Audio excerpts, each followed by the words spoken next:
Hi అండి, welcome back to channel హైదరాబాద్లో సిరి. ఎలా ఉన్నారు అందరూ? నేనైతే చాలా బాగున్నాను. మీరు కూడా చాలా బాగున్నారు అని నేను అనుకుంటూ ఈ వ్లాగ్ని స్టార్ట్ చేసేద్దామా. ఈ వ్లాగ్లో అయితే నేను ఒక మంచి పొడి చూపిస్తున్నానండి మీకు. ఇది ఎంతమందికి తెలుసో ఆల్రెడీ నాకు కింద కమెంట్ సెక్షన్లో తప్పకుండా చెప్పండి. ఇది మా ఇంట్లో యూజువల్గా ఆవకాయ చేసినప్పుడు డెఫినెట్గా చేస్తామన్నమాట. ఆవకాయలో వేసుకొని ఇది తింటుంటే ఆహా అద్భుతంగా ఉంటుంది. ఒక్కసారి మీరు కూడా ట్రై చేయండి. అది ఇంకోటి ఏంటంటే ఇది చిన్నపిల్లలకి చాలా మంచిదండి. అంటే ఆవకాయతో కాదు, జస్ట్ నార్మల్ నెయ్యి వేసి వేడి అన్నంలో నెయ్యి వేసి కొంచెం ఈ పొడి వేసి తినిపిస్తే చాలా మంచిది. ఇక్కడ 4 టైప్స్ ఆఫ్ దాల్స్ ఉన్నాయన్నమాట.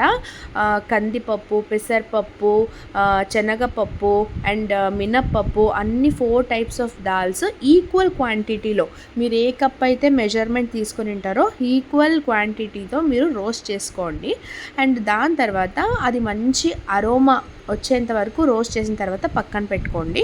అది పక్కన పెట్టుకున్న తర్వాత కొంచెం 1 spoon of jeera, 1 spoon of dhania and dry ginger ఇదంతా బాగా రోస్ట్ చేయండి. మంచి ఫ్లేవర్స్ అన్నీ బాగా కలిసి మీకు ఒక మంచి ఏమంటారు స్మెల్ వస్తుంది. సో ఆ అరోమా వచ్చిన తర్వాత మీరు దాన్ని పక్కన ఉంచుకోవచ్చు.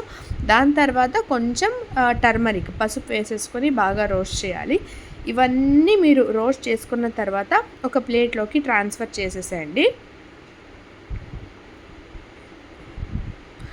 దాని తర్వాత ఏం చేయాలంటే ఇక్కడ యాక్చువల్లీ గోధుమలు తీసుకోవాలి, పౌడర్ కాకుండా, పిండి కాకుండా.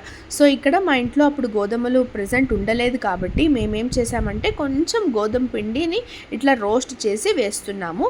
మీరు కూడా ఇట్లా చేసుకోవచ్చు, కానీ గోధుమలు ఉంటే ఇంకా చాలా బాగుంటుంది. సో ఇది కూడా అంతే, కొంచెం బాగా సిమ్లో కానివ్వండి లేకపోతే మీడియం ఫ్లేమ్లో మాత్రమే ఇవన్నీ రోస్ట్ చేసుకోవాలి. సో రోస్ట్ చేసుకున్న తర్వాత ఇవన్నీ బాగా ఒక ప్లేట్లో తీసేసుకోండి.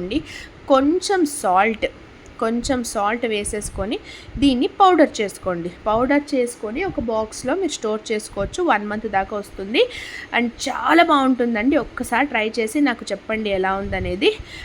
Thank you so much for watching my videos guys. ఈ వీడియో కనుక మీకు నచ్చినట్లయితే ఒక్క లైక్ మాత్రం ఇవ్వడం మర్చిపోకండి. Thank you so much.